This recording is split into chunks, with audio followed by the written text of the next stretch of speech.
Jurgen, I hope you managed to have a half-decent Christmas. I had. Thank you very much. I hope you too. So are there any good or bad news about the injuries or COVID? Any updates at all? Yeah, the boys who had to isolate or had COVID are back. Means Fab, Virgil, Curtis, and Thiago. Thiago was the latest. He came back, trained first time yesterday with the team. We have one young player was now isolating, and 2 staff. So it's really tricky. It's every morning when you come in, it's like a little bit like a lottery. You hope it's all fine, and then one case, and okay, that's the situation. But apart from that, we are fine. There's a lot of talk, of course, at a Premier League managers meeting about the pressure on players with the fixture backlog and COVID, etc. Does not playing on Boxing Day help that situation for you, or does it not really make that much difference? Yeah, of course. So I said before that the situation should not be like this, and we can discuss about that every year, and all these kind of things. I know so many people think it's tradition. We wanted to play on Boxing Day. We could have played on Boxing Day, no problem at all. It was because of Leeds, obviously, the situation there. So we accept that. But then playing then 26 and 28 is just not right. And I just say that because it's true. So and I think you can find solutions for that. It's not that difficult to play football in a slightly different way. 26th, 29th, where's the problem? Some teams are doing that. United plays tonight, and I'm not sure when they have the next game. Probably not the 29th, it will be the 30th or whatever. So there's enough days for playing. You could play football, and it just would help the players, even without COVID. And the problem is now, obviously, but some teams definitely have a proper COVID problem in the moment, and then you rush a smaller group of players through 2 games. So you need luck in these moments, and I think you should not need luck in these moments. That's the situation.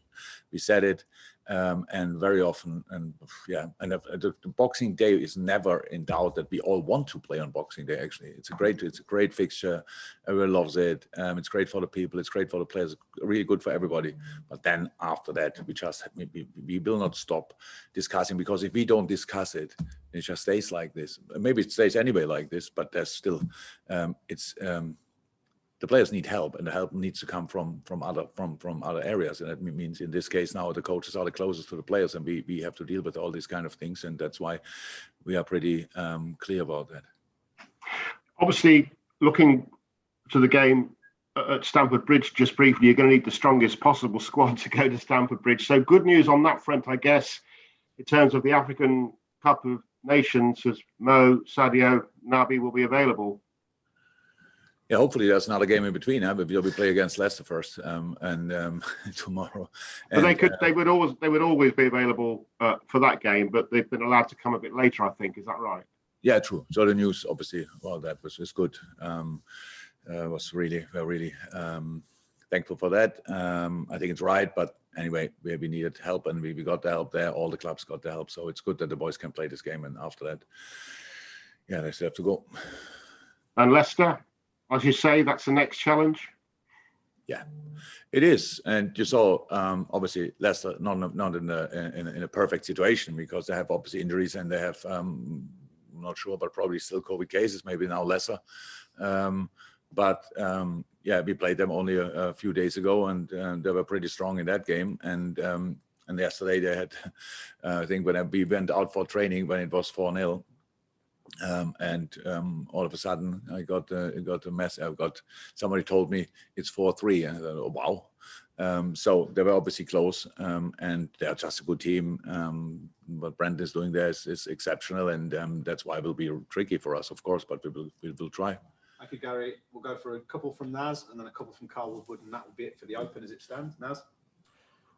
Hi, Jurgen. Festive greetings. Hope you had a good Christmas. Hi, thank you. Hope you too. Jurgen, with everything that's going on, is this the toughest time to be a Premier League manager with COVID, with the fixture pile up, with everything else that's going on around it. Is this the toughest season you've had as a coach in your career?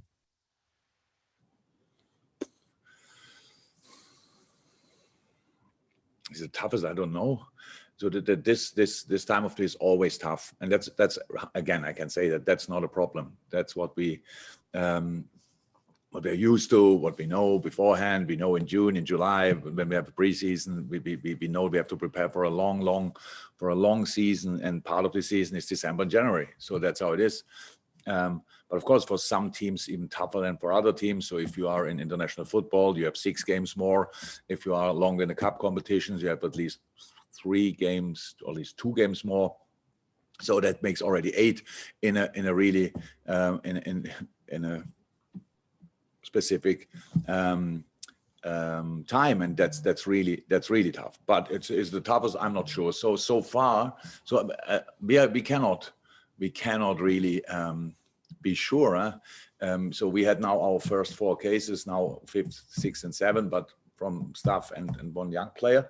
But you never know. This morning you come in and we do the testing, and then you stand in front of the building and you just hope that you're still fine. So because obviously our players had no symptoms at all. The 2 staff guys had absolutely no symptoms. Means it can pretty much hit everybody. So that makes it obviously really tricky, of course, because you, in a moment when you get a positive test, you're out. You just sit back in the car, drive home, and isolate. So that's the situation moment. That makes it especially tough. That's true. But other periods have been tough for other reasons. So we just deal with it. We try to get through it. We hope, we pray that things will be fine in the moment, and obviously in the long term then for all of us. So it's like, at least we don't even know 100% which kind of variant we get. We don't, or the players got yet, because we don't get this information as quick as I'm not sure how quick it's possible, but it's not that you get it then directly he's positive and you know immediately is it Delta, is it Omicron, whatever. But it looks like in a moment, because we had obviously over the last 1.5 years we had other cases, and now it looks really like this is the symptoms when you are vaccinated and when you are boosted, then you don't have any kind of symptoms, which is obviously good news as well in difficult times. Yeah. With all of that and with everything that's going on, I saw a quote, I think, from you, that you fell in love with your team again, and I wanted to just mention how much those young players performed against Leicester, and how proud are you and how positive are you for the future of the football club with all of those youngsters that are coming through? And you've got a lot of talent there that's going to be potentially first team players in the next few potentially months and years, haven't you? Yeah, very happy about that. We are very thankful towards the academy that they produce these kind of guys. I think the region we are living in and the area we're living in gives you a specific character education as well. So they are not only great footballers, they are really good boys as well, well educated and all this kind of thing. So that's really positive. And yes, the Leicester game was now because that's how it's said, and that's definitely the case.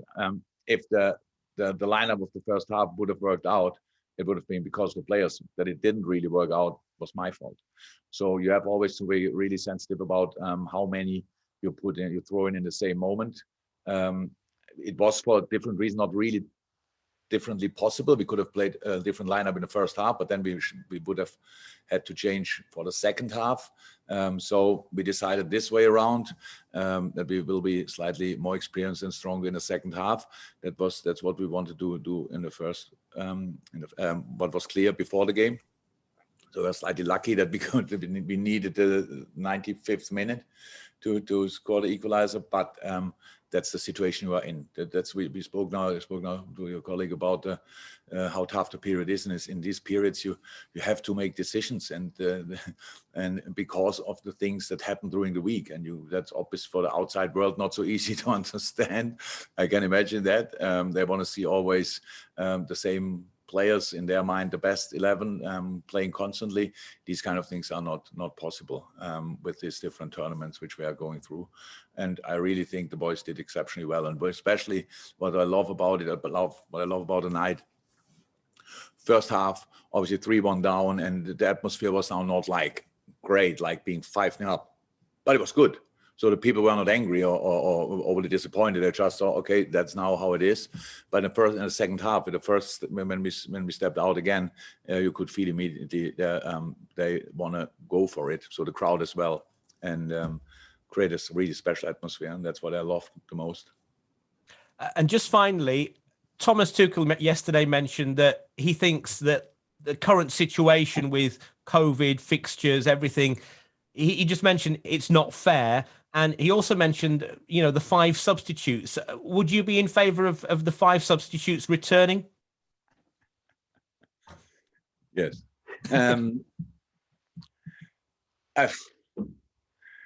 Look, it's...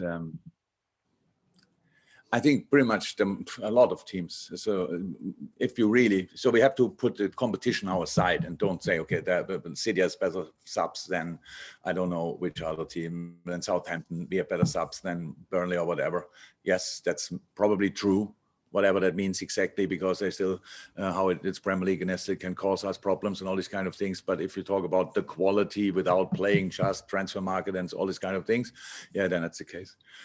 The problem is, obviously, so this intensity for a top class football in England is definitely at the edge. Is that right? At the edge. So it means a top class player in England, so plays roundabout, let me say Premier League game, 38 games. Cup games, 2 cup competitions. So even when we don't go to the final, let's just put on another 5. It's 43. They have international games with their national teams because they pretty much all of them play for their national teams. 9-10 games, 8-9-10 games a year. So you can count that.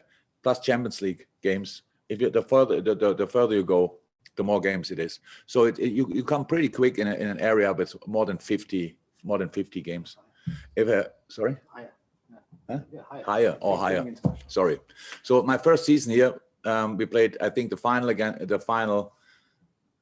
It was the 64th game, if I'm right. So, yes, now we have squads and can swap and all these kind of things, but there are some key players they only get out when they are injured pretty much. So that's how it is.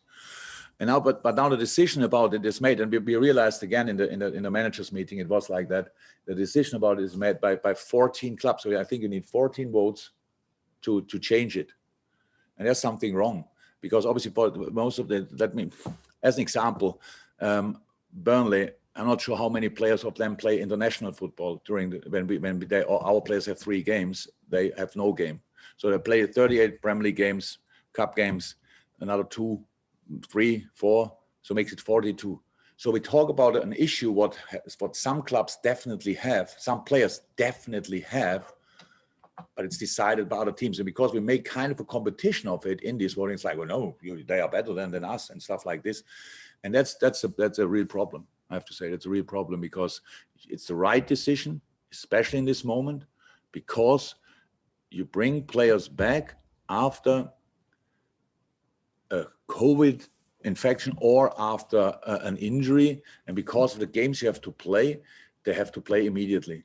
And then they go out again because you cannot get them off after 60 minutes because you have to change others and all these kind of things. So that's a real problem. So this wonderful game is so wonderful because usually the player on the pitch are in good shape, are well trained, have well recovered, and go for it. And that's why we love the game.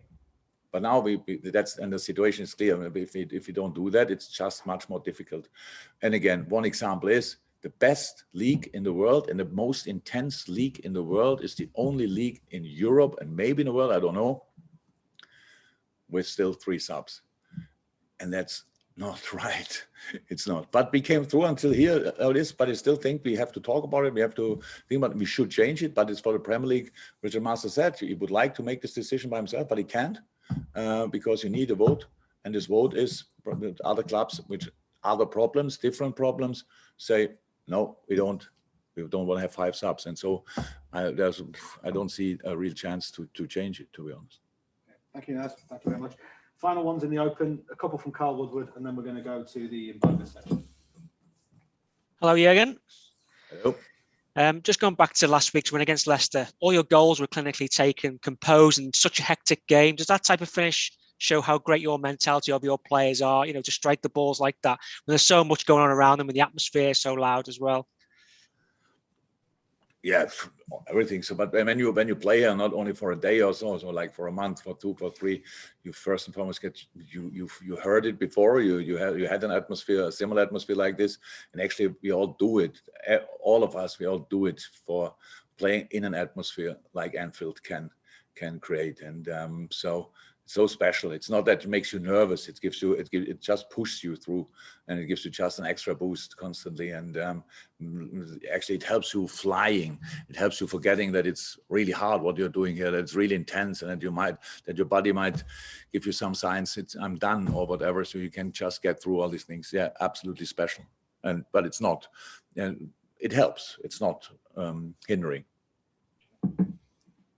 Yeah, and that 4-0 result at Leicester 2 years ago, Boxing Day, was a brilliant away performance.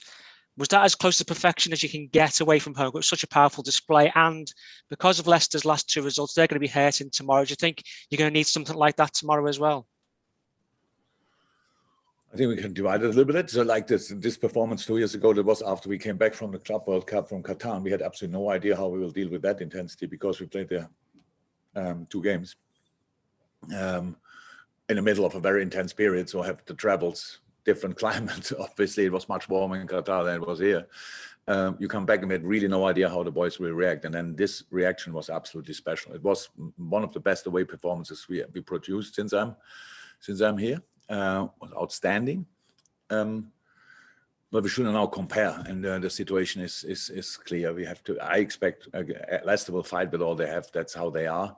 But we will go there, and we want to go there to get a result as well. So we will fight as well.